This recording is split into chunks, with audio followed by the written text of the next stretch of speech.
Hello, everybody, and welcome back to another episode of Overwatch Weekly. This week is a pretty slow week, all things considered. There's some big things that obviously happened with the actual game itself of Overwatch, but not a lot beyond that. So let's jump into things by talking first about the newest patch, patch 1.39.1.0. This is now live on PC, PS4, and Xbox. It is live on all servers. And there's obviously a lot of big stuff going on with this one. The two main things, of course, the new features, roll queue and the roll lock system as well. I've talked about this extensively on the channel. If you've not seen anything about roll queue somehow so far, there's a lot of stuff that you can read more of on the patch notes page and also the blog post that has gone into it. But of course, it is the place now you can queue up as either a tank, a damage, or a support. You have separate SRs and separate competitive ranks for each of those roles, and you can always be in a game that will have 2 tanks, 2 supports, and 2 damage heroes. So that's just kind of the TLDR for it. It is currently live on the competitive beta season on all the live platforms. It will eventually be implemented into quick play, but for now it is not. Also, of course, we have the new hero, Sigma, who is a tank hero. Once again, I've talked about Sigma extensively on this channel, making several videos about him. But just to read their quick little blurb about him, Sigma is an eccentric astrophysicist and volatile tank who gained the power to control gravity in an orbital experiment gone wrong. Manipulated by Talon and deployed as a living weapon, Sigma's presence on the battlefield cannot be ignored. Sigma launches 2 hyperspheres, gravitic charges, which bounce off walls and implode after a short duration, damaging enemies within a sizable radius. Using Experimental Barrier, he propels a floating barrier to a location of his choosing, and he can dismiss the barrier at any time. With Kinetic Grasp, Sigma freezes incoming projectiles in mid-air, converting them into shields. Sigma uses Accretion to gather a mass of debris, then flings it at an enemy, knocking them down. Unleashing his full power with Gravitic Flux, Sigma takes flight, lifts enemies in a targeted area, and launches them into the sky before slamming them back down. He's a really cool hero. I think he's really fun. He's interesting in the sense that he's not the best hero right now. I don't really see a lot of uses for him right now in the main meta. He doesn't really fit into the meta right now, but I'm sure we'll see more stuff develop around him, and I'm sure we'll see him get tweaked and buffed and whatnot to be more viable if it seems like he is not really a viable hero. Moving on to our general updates, we have endorsements being expanded.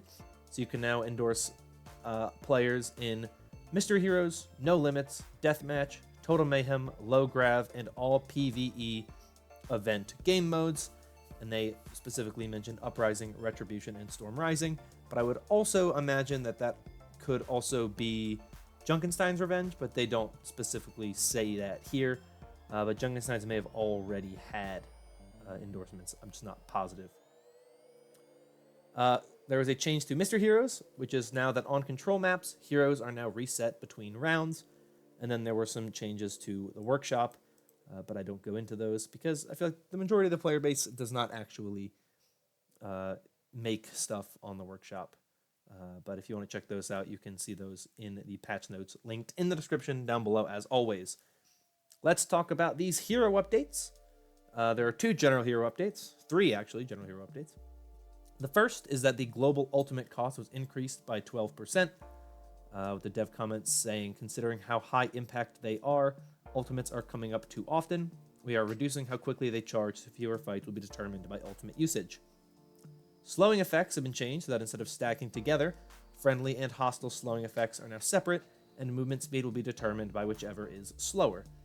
So all that means is if you have something like a set of Symmetra turrets and a Reinhardt shield, they will both slow the user down in what used to be in the game. But now it's just that if, say, Reinhardt with the barrier is slower than what would happen if you were being hit by Symmetra turrets, it's not going to slow you down any more than you would have already been. Final general change is that they fixed a bug in which full damage was not dealt by abilities that rapidly gain/lose targets, such as fast tracking with Zarya's and Symmetra's primary beams. To which they say this is a fairly significant bug fix that can cause beam weapons to do much more damage in certain situations. In particular, Zarya and Symmetra will sometimes feel much more powerful as a result of this bug fix, keeping a close eye on these heroes to make sure they don't end up too strong. For Ashe, her reload time per round was decreased from 0.3 to 0.25. Brigitte, of course, had her very major, rework. Her Inspire, which is her passive ability, had its healing amount increased from 100 to 130, but her self-healing from Inspire is now halved, so she only heals herself 65. Repair Pack now has 3 charges. The healing amount was changed from 150 to 120.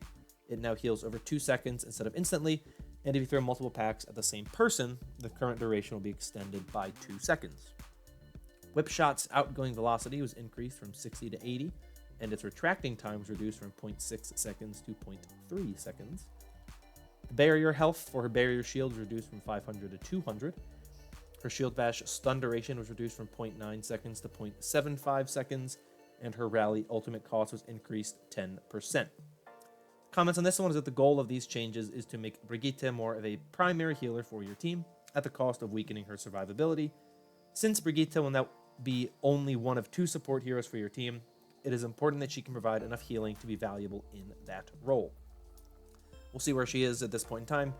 She definitely has a niche at this point in time, which I guess is really kind of what she was intended to have in general.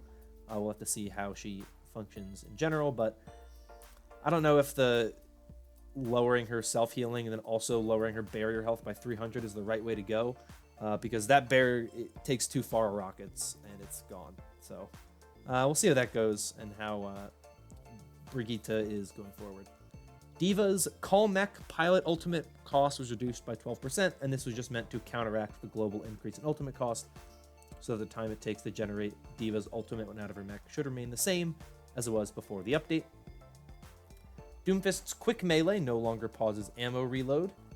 Hanzo's storm arrows ammo was reduced from 6 to 5, with the dev comment for this one being that the overall damage output of storm arrows was too high, so they are reducing the maximum number of shots. Arrest's protective barrier cooldown was increased from 8 seconds to 9 seconds. Reinhardt got a new passive ability, Steadfast, which reduces knockback effects by 30%. The dev comment on this one being, as a frontline melee range tank, Reinhardt was more adversely affected by knockback abilities than most heroes. To reduce some of this frustration and enable Reinhardt to more easily fulfill his role, he is now more resistant to being knocked back.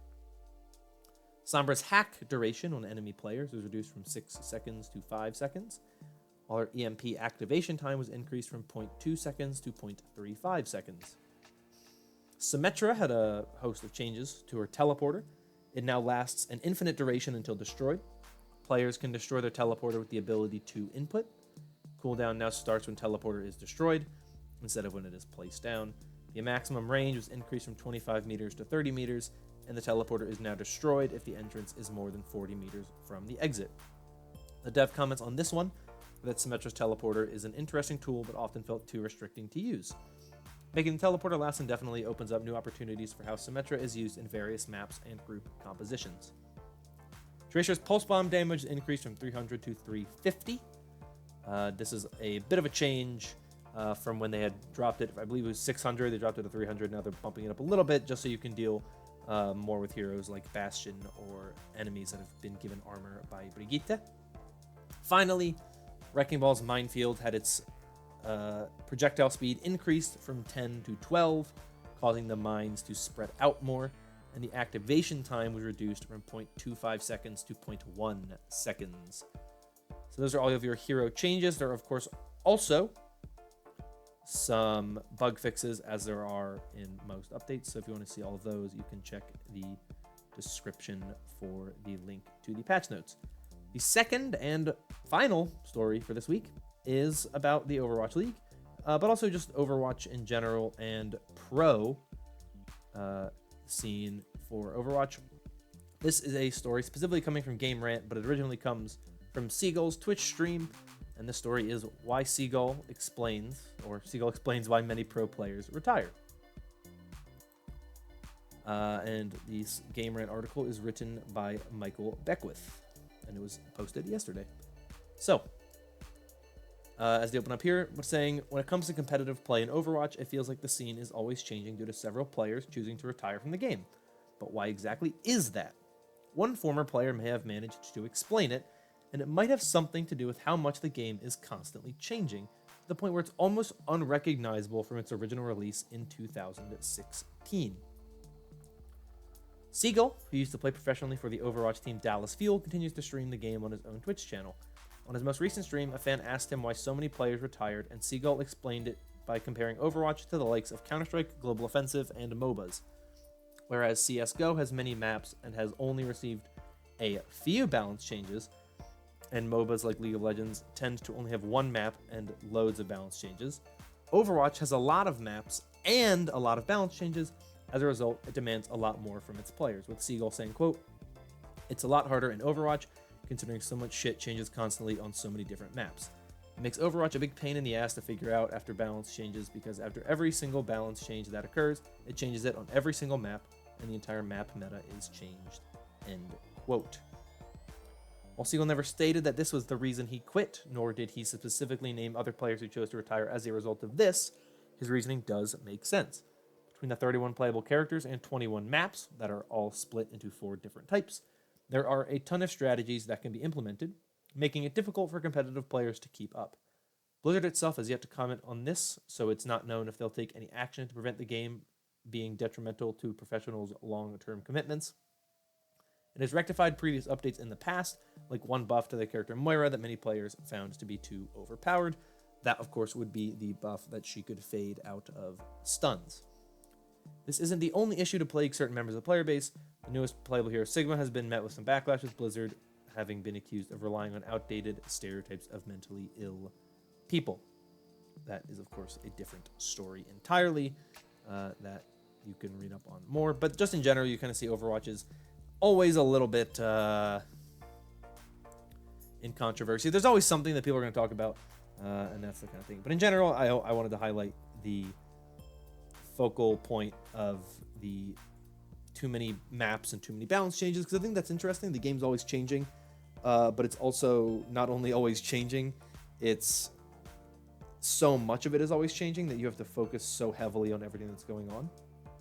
And I think that's something that's really understandable, because when you look at a game like this, it comes to a point, I mean, I'm sure you have a lot of pro players who retire because they're not, one, because they're burned out, but also they're like, I'm not playing that much. And by the time I play on stage, this game is so different from the game that I played a year ago that it's like, you know, what am I going to do? And I think that's something that definitely makes sense. I think there will come a point in time where Overwatch is no longer getting all these changes and whatnot, but it is something interesting to look at here with Overwatch. I think Seagull has a good point. Obviously, he is a pro, or a former pro, so he would know better than I would. Someone who has never been a pro and will never be a pro in Overwatch, because I'm most definitely nowhere near good enough to get that high in the ladder to be a pro. But there's always a lot of fun to kind of discuss, stuff like this. It's interesting to look at the perspectives that you don't really think about and that you don't really see personally. In this case being, is the amount of stuff in Overwatch that's constantly changing having an impact on the pro scene? Seemingly it is.